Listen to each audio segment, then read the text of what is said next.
कहानी शुरू होती है फहद से, जो नई नौकरी के लिए एक छोटे शहर में शिफ्ट हुआ था। उसे सस्ता कमरा मिला, मगर लोग कहते थे उस कमरे की खिड़की कब्रिस्तान की तरफ खुलती है।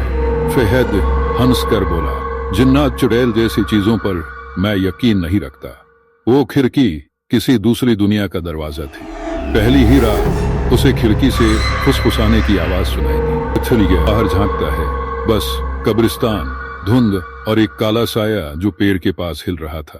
वो सोचता है शायद हवा होगी, पर आवाज फिर आई, तू मेरा नाम क्यों नहीं। अगली सुबह दीवार पर खरोंचे दिखी, जैसे किसी ने नाखूनों से लिखा हो, वादा निभा। वो डर गया, पर समझ नहीं पा रहा था। उसी रात खिड़की अपने आप खुली और कमरे में ठंडी हवा के साथ काले धुएं जैसा कुछ फैल गया। उस धुएं में एक महिला का चेहरा बना।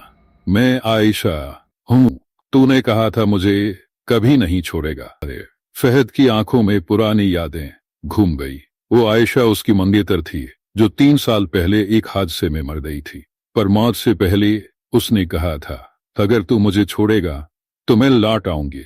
अब वो लौट आई थी, मगर इंसान बनकर नहीं, जिन्नात के कब्जे में। आवाजें बढ़ने लगी।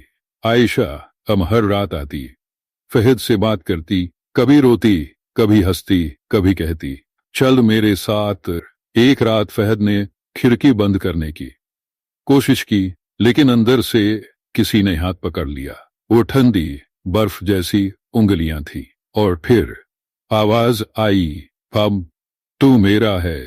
अगली सुबह लोगों ने कमरे का दरवाजा तोड़ा। फहद गायब था, बस खिड़की खुली थी और बाहर की दीवार पर लिखा था, अब वो यहाँ रहता है। चूंकि अगला पार्ट इतना स्केरी होने वाला है।